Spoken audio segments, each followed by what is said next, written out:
بتوں کو اپنے درمیان محبت کا ذریعہ بنا لیا ہے، مگر قیامت کے روز ایک دوسرے پر لعنت کرو گے اور آگ تمہارا ٹھکانہ ہوگی۔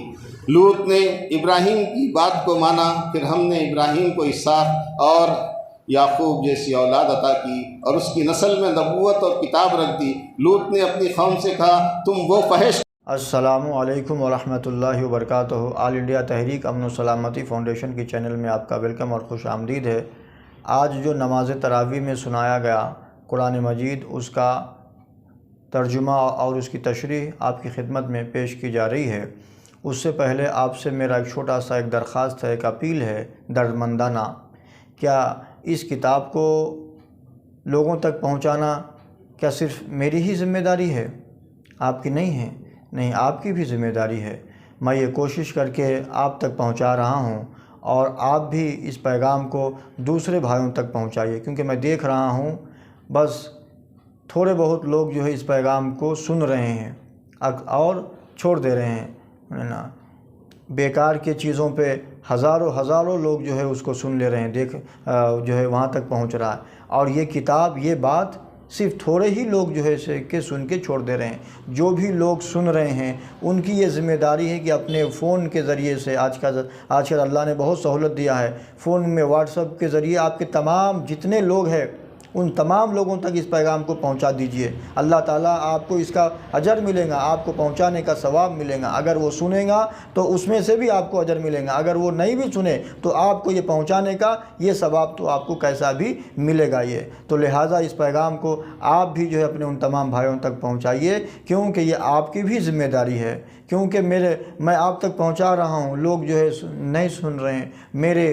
میرے کو جو ہے اس بات کا بہت افسوس ہو رہا ہے کہ اس پہ جو ہے بالکل تھوڑے سے لوگ جو ہے اس کو سن پا رہے ہیں۔ لہٰذا جو تھوڑے سے لوگ سن رہے ہیں وہ آگے دوسروں تک پہنچا کے جتنا ہو سکے اس کتاب کو لوگوں تک عام کر دیجئے۔ اعوذ باللہ من الشیطان الرجیم، بسم اللہ الرحمن الرحیم۔ یہ قرآن ہدایت و بشارت ہے ایمان لانے والوں کے لیے جو نماز قائم کرتے ہیں، زکوٰۃ دیتے ہیں اور آخرت پر پورا یقین رکھتے ہیں۔ جو لوگ آخرت کو نہیں مانتے، ان کے لیے ہم نے ان کے کرتوتوں کو خوشنما بنا دیا ہے، اس لیے وہ بھٹکتے پھرتے ہیں۔ جب موسیٰ کو آگ نظر آئی تو وہ اپنے گھر والوں کے لیے آگ لینے پہنچا تو آواز آئی، اے موسیٰ، یہ میں ہوں اللہ، زبردست و دانا، اور پھینک تو ذرا اپنی لاٹھی۔ موسیٰ نے دیکھا کہ لاٹھی سانپ کی طرح بل کھا رہی ہے تو پیٹ پھیر کر بھاگا اور پیچھے مڑ کر بھی نہ دیکھا۔ اے موسیٰ، ڈرو نہیں، میرے حضور رسول ڈرا نہیں کرتے، ذرا اپنا ہاتھ گریبان میں ڈالو، چمکتا ہوا نکلے گا بغیر کسی تکلیف کے۔ ان نشانیوں کو لے کر فرعون اور اس کی قوم کی طرف جاؤ۔ مگر فرعون نے سراسر ظلم اور غرور کی راہ سے ان نشانیوں کا انکار کیا۔ سلیمان کو پرندوں کی بولیاں سکھائی گئیں اور اس کے لیے جنوں، انسانوں اور پرندوں کے لشکر جمع کیے گئے تھے۔ ایک مرتبہ وہ اپنے لشکروں کے ساتھ چونٹیوں کی وادی میں پہنچا تو ایک چونٹی نے کہا، اے چونٹیوں، اپنے بلوں میں گھس جاؤ، کہیں ایسا نہ ہو کہ سلیمان اور اس کے لشکر تمہیں کچل ڈالیں۔ یہ بات سن کر سلیمان مسکرایا اور بولا، اے میرے رب، مجھے قابو میں رکھ۔ ایک موقع پر سلیمان نے پرندوں کا جائزہ لیا تو ہدہد غائب تھا۔ تھوڑی دیر بعد ہدہد نے آ کر اطلاع دی کہ سبا میں ایک عورت دیکھی جو اس قوم کی حکمران ہے، اس کا تخت بڑا عظیم الشان ہے، وہ اور اس کی قوم اللہ کے بجائے سورج کے سامنے سجدہ کرتی ہیں۔ پھر سلیمان نے ہدہد کے ذریعے ایک خط بھیجا جس کا تذکرہ اس عورت نے اپنے دربار میں کیا کہ یہ خط سلیمان کی طرف سے ہے اور اللہ رحمان اور رحیم کے نام سے شروع کیا گیا ہے، اور لکھا گیا ہے کہ میرے مقابلے میں سرکشی نہ کرو اور مسلم ہو کر میرے پاس حاضر ہو جاؤ۔ نہ خط کو پڑھنے کے بعد ملکہ نے کہا، بادشاہ ملک میں گھس آتے ہیں تو اسے خراب کر دیتے ہیں اور عزت والوں کو ذلیل کر دیتے ہیں۔ پھر اس نے ایک ایلچی سلیمان کے پاس بھیجا۔ سلیمان نے اسے کہا، اے سفیر، تو واپس جا اور اپنے بھیجنے والوں سے کہہ دے کہ ہم ایسے لشکر لے آئیں گے جن کا مقابلہ وہ نہ کر سکیں گے۔ پھر سلیمان کے حکم کرنے پر پلک جھپکنے سے پہلے ملکہ کا تخت سلیمان کے پاس لا کر رکھ دیا گیا، جسے دیکھ کر سلیمان نے اللہ کا شکر ادا کیا۔ ملکہ جب حاضر ہوئی تو اس نے تخت کو پہچان لیا اور کہا، ہم نے پہلے ہی سر اطاعت جھکا دیا تھا۔ جس چیز نے اس کو ایمان لانے سے روک رکھا تھا وہ ان معبودوں کی عبادت تھی جنہیں اللہ کے سوا وہ پوجتی تھی۔ جب محل میں وہ داخل ہوئی تو اس نے سمجھا پانی کا حوض ہے اور اس نے پائنچے اٹھا لیے۔ سلیمان نے کہا یہ شیشے کا چکنا فرش ہے۔ اس پر وہ پکار اٹھی، اے میرے رب، آج تک میں اپنے نفس پر بڑا ظلم کرتی رہی اور اب میں نے سلیمان کے ساتھ اللہ رب العالمین کی اطاعت قبول کر لی۔ سمود کی طرف ہم نے ان کے بھائی صالح کو بھیجا تاکہ وہ اللہ کی بندگی کریں اور اللہ سے مغفرت طلب کریں۔ قوم نے کہا ہم تم کو اور تمہارے ساتھیوں کو بدشگونی کا نشان سمجھتے ہیں۔ اس شہر میں تو 9 جتھے دار تھے جو ملک میں فساد پھیلاتے تھے۔ انہوں نے یہ پروگرام بنایا کہ صالح اور اس کے گھر والوں پہ شب خوب ماریں گے۔ یہ چال تو وہ چلے اور ایک چال ہم نے چلی۔ ان کی چال کا انجام یہ ہوا کہ ہم نے پوری قوم کو تباہ کر کے رکھ دیا اور بچا لیا ان کو جو ایمان لائے تھے۔ جب لوط نے اپنی قوم سے کہا کہ تم بدکاری کرتے ہو، عورتوں کو چھوڑ کر مردوں کے پاس شہوت رانی کے لیے جاتے ہو، اس کی قوم نے کہا نکال دو لوط کے گھر والوں کو اپنی بستی سے، یہ بڑے پاک باز بنتے ہیں۔ پھر ہم نے برسائی ان لوگوں پر ایک برسات، بہت ہی بری برسات تھی وہ۔ بھلا وہ کون ہے جس نے آسمان اور زمین کو پیدا کیا، پھر آسمان سے پانی برسایا، پھر خوشنما باغ اگائے جن کے درختوں کا اگانا تمہارے بس میں نہ تھا۔ وہ کون ہے جس نے زمین کو جائے قرار بنایا، دریا رواں کیے اور پہاڑوں کی میخیں گاڑ دیں، پانی کے 2 ذخیروں کے درمیان پردے حائل کر دیے۔ وہ کون ہے جو بے قرار کی دعا سنتا ہے جب کہ وہ اسے پکارے، اور کون اس کی تکلیف کو رفع کرتا ہے؟ کون ہے جو تمہیں زمین کا خلیفہ بناتا ہے؟ وہ کون ہے جو خشکی اور سمندر کی تاریکیوں میں تمہیں راستہ دکھاتا ہے؟ کون اپنی رحمت کے آگے خوشخبری دینے والی ہوائیں بھیجتا ہے؟ کون ہے جو خلق کی ابتدا کرتا ہے پھر اس کا اعادہ بھی کرتا ہے؟ کون تم کو زمین آسمان سے رزق دیتا ہے؟ کیا اللہ کے سوا کوئی دوسرا خدا بھی یہ کام کرتا ہے؟ تم لوگ کم ہی سوچتے ہو، بہت بالا اور برتر ہے اللہ اس شرک سے جو یہ لوگ کرتے ہیں۔ جو لوگ پھر سے اٹھائے جانے کے منکر ہیں ان سے کہو کہ زمین پہ چل پھر کر دیکھو مجرموں کا کیا انجام ہو چکا ہے۔ اے نبی صلی اللہ علیہ وسلم، ان کے حال پر رنج نہ کرو اور نہ ان کی چالوں پر دل تنگ ہو۔ تیرا رب تو لوگوں پر بڑا فضل فرمانے والا ہے، مگر اکثر لوگ شکر نہیں کرتے۔ تیرا رب خوب جانتا ہے جو کچھ وہ سینوں میں چھپائے ہوئے ہیں اور وہ بھی جو ظاہر کرتے ہیں۔ اے نبی، اللہ پر بھروسہ رکھو، یقیناً تم صریح حق پر ہو۔ تم مردوں کو نہیں سنا سکتے اور نہ ان بہروں تک اپنی پکار پہنچا سکتے ہو جو پیٹ پھینک کر بھاگے جا رہے ہوں، اور نہ اندھوں کو راستہ بتلا کر بھٹکنے سے بچا سکتے ہو۔ تم تو انہی لوگوں کو سنا سکتے ہو جو ہماری آیات پر ایمان لاتے ہیں اور فرمانبردار بن کر رہتے ہیں۔ قیامت کے دن ہر امت میں سے ایک فوج کی فوج ان لوگوں کو گھیر لائیں گے جو ہماری آیات کو جھٹلایا کرتے تھے، پھر ان کو ان کی اقسام کے لحاظ سے درجہ بدرجہ مرتب کیا جائے گا اور ان کے ظلم کی وجہ سے عذاب کا وعدہ ان پر پورا ہو جائے گا۔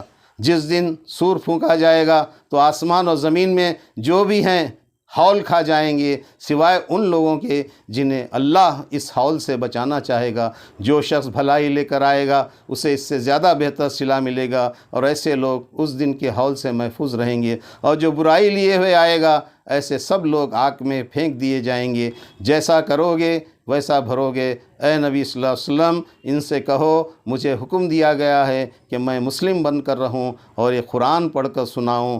اب جو ہدایت اختیار کرے گا وہ اپنے ہی بھلے کے لیے کرے گا، اور جو گمراہ ہے اس سے کہہ دو کہ میرا کام تو خبردار کرنا ہے۔ سورہ القصص۔ فرعون نے زمین میں سرکشی کی اور اس کے باشندوں کو گروہوں میں تقسیم کر دیا، اور ان میں سے ایک گروہ کو وہ ذلیل کرتا تھا، لڑکوں کو قتل کرتا، لڑکیوں کو جیتا رہنے دیتا تھا، اور ہم یہ ارادہ رکھتے تھے کہ مہربانی کریں ان لوگوں پر جو زمین میں ذلیل کر کے رکھے گئے تھے۔ ہم یہ ارادہ رکھتے تھے کہ مہربانی کریں ان لوگوں پر جو زمین میں ذلیل کر کے رکھے گئے تھے، اور انہیں پیشوا بنا دیں، زمین میں ان کو اقتدار بخشیں۔ اللہ کے اشارے سے موسیٰ کو اس کی ماں نے صندوق میں رکھ کر دریا میں ڈال دیا۔ جب وہ فرعون کی بیوی کے ہاتھ لگا، اس نے فرعون سے کہا آپ اسے قتل نہ کرو، ہو سکتا ہے یہ ہمارے لیے مفید ثابت ہو۔ موسیٰ کی ماں نے بچے کی بہن کو صندوق کے پیچھے پیچھے بھیجا۔ بچے نے جب کسی کا دودھ نہ پیا تو لڑکی نے اس وقت کہا کہ میں ایسے گھر کا پتہ بتاؤں گی جو اس کی پرورش کا ذمہ لے گا۔ اس طرح ہم موسیٰ کو اپنی ماں کی طرف پلٹا لائے۔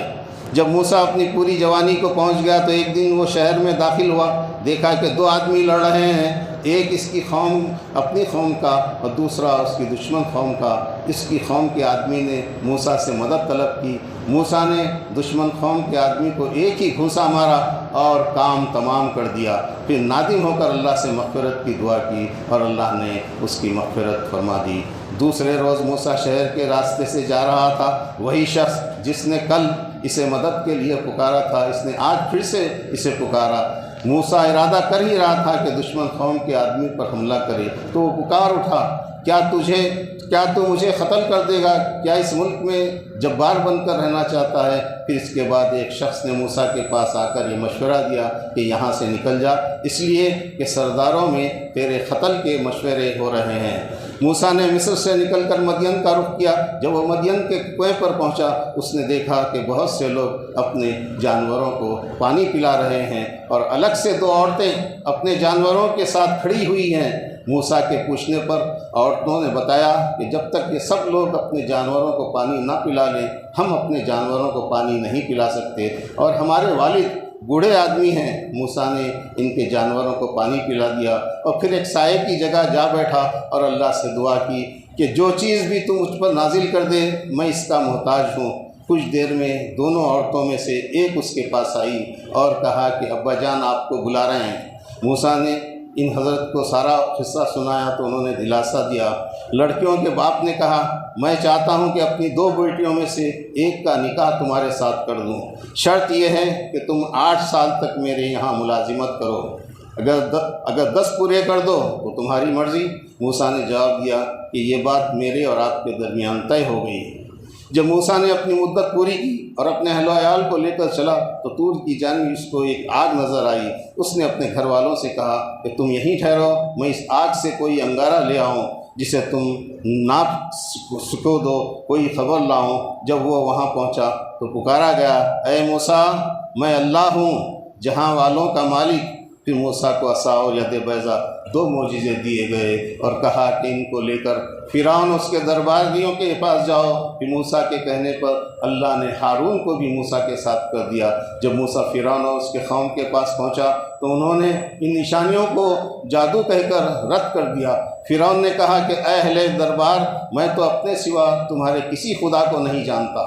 حامان ذرا ایک اونچی عمارت تو بنا کہ اس پر چڑھ کر میں موسیٰ کے خدا کو دیکھ سکوں۔ اس طرح اس نے اپنی بڑائی کا گھمنڈ کیا۔ ہم نے اسے اور اس کے لشکر کو پکڑا اور سمندر میں پھینک دیا۔ اے نبی صلی اللہ علیہ وسلم، جب موسیٰ کو شریعت عطا کی گئی اس وقت، یا وہ جب مدین کے درمیان تھا اس وقت، یا موسیٰ طور کے دامن میں پکارا گیا اس وقت تم موجود نہیں تھے۔ یہ تمہارے رب کی رحمت ہے کہ تمہیں معلومات دی جا رہی ہیں تاکہ تم لوگوں کو متنبع کر دیا کرو، شاید کہ وہ ہوش میں آئیں۔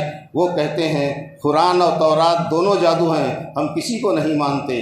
ان سے کہو کہ اچھا تو لاؤ اللہ کی طرف سے کوئی کتاب جو ان دونوں سے زیادہ ہدایت بخشنے والی ہو۔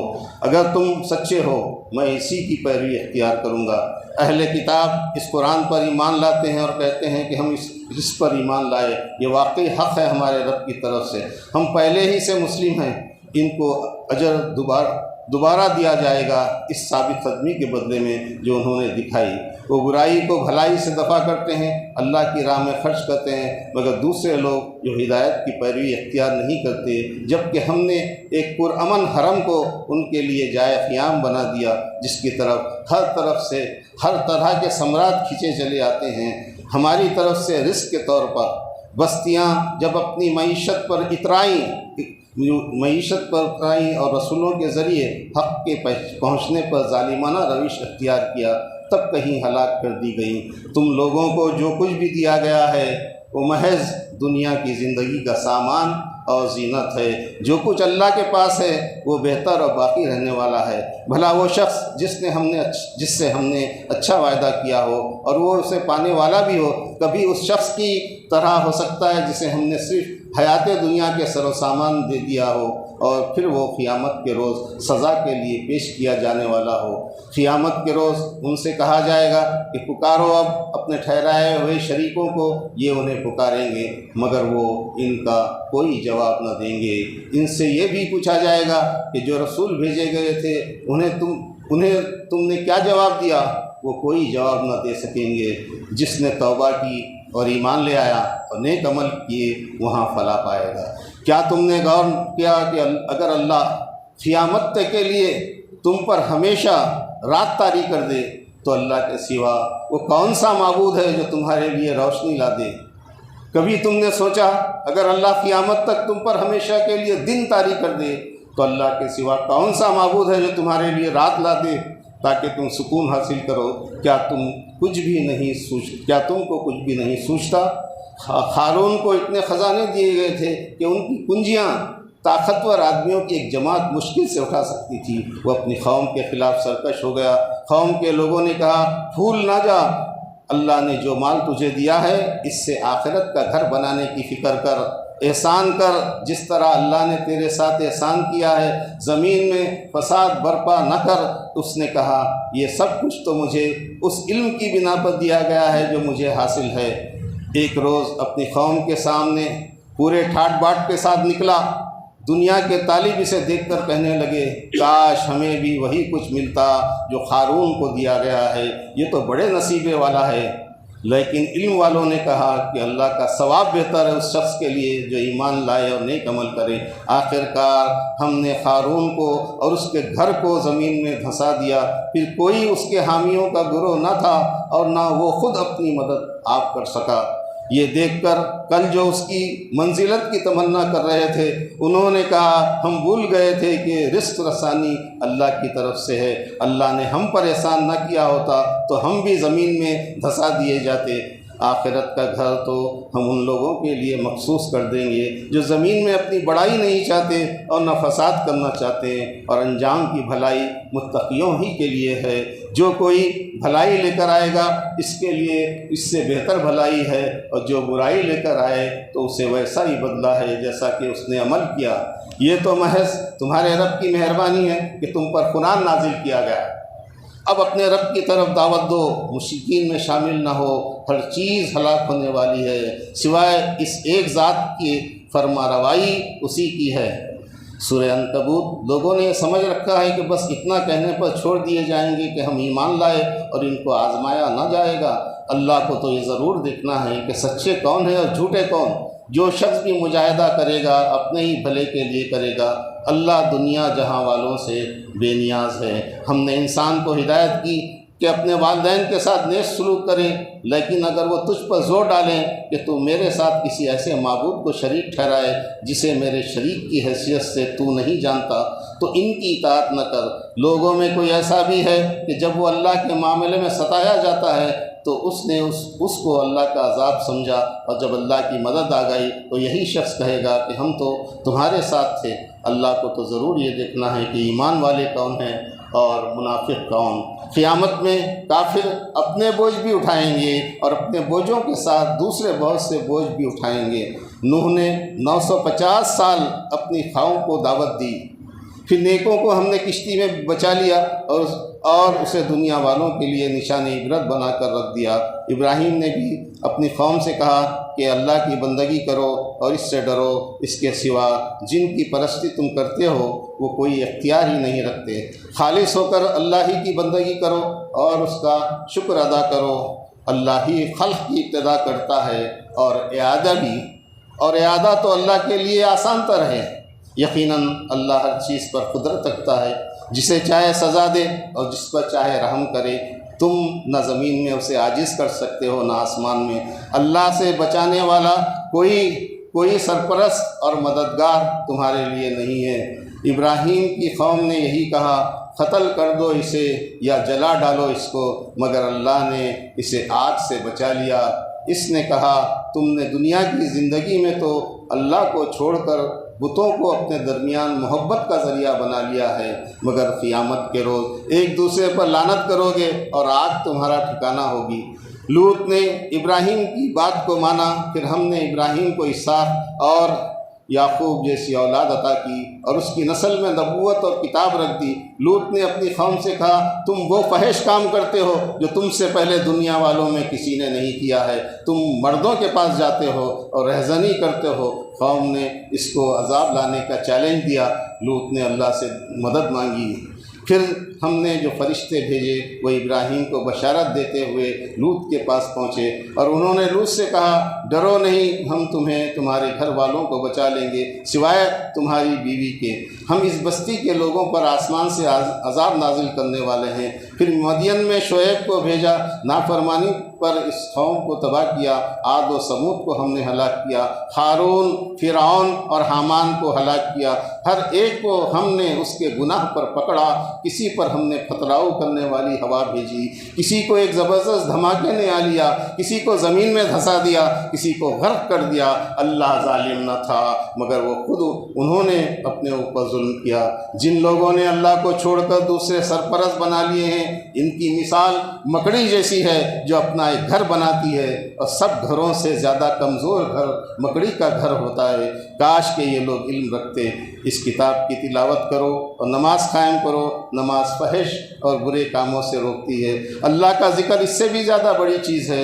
اہل کتاب سے کہو کہ ہم ایمان لائے اس چیز پر بھی جو ہماری طرف بھیجی گئی ہے، اور اس چیز پر بھی جو تمہاری طرف بھیجی گئی تھی۔ ہمارا خدا تمہارا خدا ایک ہی ہے اور ہم اسی کے مسلم ہیں۔ اے نبی صلی اللہ علیہ وسلم، تم اس سے پہلے کوئی کتاب نہیں پڑھتے تھے اور نہ اپنے ہاتھ سے لکھتے تھے، اگر ایسا ہوتا تو باطل پرست لوگ شک میں پڑ سکتے تھے۔ دراصل یہ روشن نشانیاں ہیں ان لوگوں کے دلوں میں جنہیں علم بخشا گیا ہے، ہماری آیات کا انکار نہیں کرتے، مگر وہ جو ظالم ہیں لوگوں کے لیے یہ نشانی کافی ہے جو ہم نے تم پر نازل کی ہے، جو انہیں پڑھ کر سنائی جاتی ہے۔ جو لوگ باطل کو مانتے ہیں اور اللہ سے کفر کرتے ہیں وہی خسارے میں رہنے والے ہیں۔ اس روز عذاب انہیں اوپر سے بھی ڈھانک لے گا اور پاؤں کے نیچے سے بھی، اور کہا جائے گا کہ اب چکو مزہ ان اعمال کا جو تم کرتے رہے تھے۔ جو لوگ ایمان لائے اور نیک عمل بھی کیے ان کو جنت کی بلند و بالا عمارتوں میں رکھا جائے گا جن کے نیچے نہریں بہتی ہوں گی، وہاں وہ ہمیشہ رہیں گے۔ ان لوگوں نے صبر کیا ہے اور اپنے رب پر بھروسہ کرتے ہیں۔ کتنے ہی جانور ہیں جو اپنا رزق اٹھائے نہیں پھرتے، اللہ ان کو رزق دیتا ہے، اور تمہارا رزق بھی وہی، تمہارا رزاق بھی وہی ہے۔ اللہ ہی ہے جو اپنے بندوں میں سے جس کا چاہتا ہے رزق کشادہ کرتا ہے اور جس کا چاہتا ہے تنگ کر دیتا ہے۔ یہ دنیا کی زندگی ایک کھیل اور دل بتا بہلاوا ہے، اصل گھر تو آخرت کا گھر ہے۔ جب یہ لوگ کشتی پر سوار ہوتے ہیں تو اپنے دین کو اللہ کے لیے خالص کر لیتے ہیں اور اس سے دعائیں مانگتے ہیں، پھر جب انہیں وہ بچا کر خشکی پر لے آتا ہے تو ایکائک یہ شرک کرنے لگتے ہیں، پھر دنیا کے مزے لوٹتے ہیں۔ اللہ کی دی ہوئی نجات پر کفران نعمت ہے یہ۔ اس شخص سے بڑھ کر ظالم کون ہوگا جو اللہ پر جھوٹ باندھے یا حق کو جھٹلائے جبکہ وہ اس کے سامنے آ چکا ہے۔ جو لوگ ہماری خاطر مجاہدہ کریں گے انہیں ہم اپنے راستے دکھائیں گے، اللہ نیکوکاروں ہی کے ساتھ ہے۔